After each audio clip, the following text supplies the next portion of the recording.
Evet, Bismillahirrahmanirrahim. Bugün benim doğum günüm. İyi ki doğdun abi. Evet. İyi ki doğdum. 21 Temmuz 1985'te bir çocuk doğdu. Hani o çocuk? Hani o çocuk? Av benim. 40 yaşına gelmiş. Kamera kaydı kapattı. Ne yapayım? Engelledik. Evet, bugün benim doğum günüm.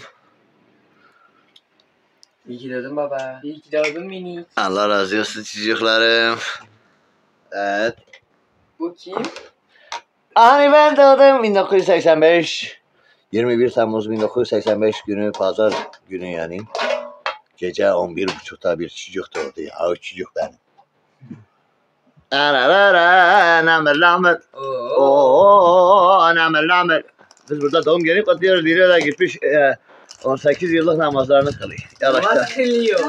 Niye iş yapmamak için? Hayır, Serdar Bey doğum günü için sarma sardım yemek yapmıştım. Bak bir laf söyledim artık. Kim namaz kılıyor? Lan o kılıyor. Namaz kılıyor. Evet, puding, karpuz. Mevla nasıl karpuz seçmişim? Yaş pasta dışarıdan alınanlarda tatlandırıcı, renklendirici olduğu için biz kendimiz evde yapıyoruz. Daha güzel olsun diye. Bu anne gidiyor. Evet. Nasıl kesmiş mi? Yaş pastayı yapıyoruz da krem şanti yapamıyoruz. TikTok'ta da yapıyoruz.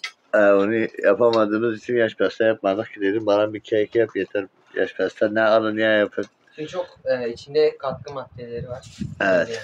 İçinde zararlı Buna maddeleri devam yok. et. Renklendirici ve tatlandırıcı var. Evet. Sağlıksız olunca bize böyle bir şey bu. Aferin. Onu devam et. Ne kaç gün bekliyor? Ne yapayım? Lamır. Onu anlatsana götür. Şimdi ona vereceğiniz parayı, pasta verdiğiniz parayı bu kadarcık şey aldık. Hepsi Allah'ın nimeti.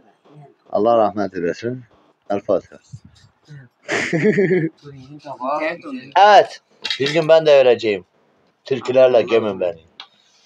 Aç şarkıyı. Bugünlerim. Öyle değil. Hadi. Görüşürüz, biz yemek yiyeceğim de benim de iyi de. Ama önce öyle mi şey bu?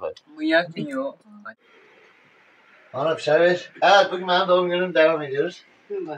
Kek yaptık. Ben namaklarım yaptım. Ben de burada oturdum kendime.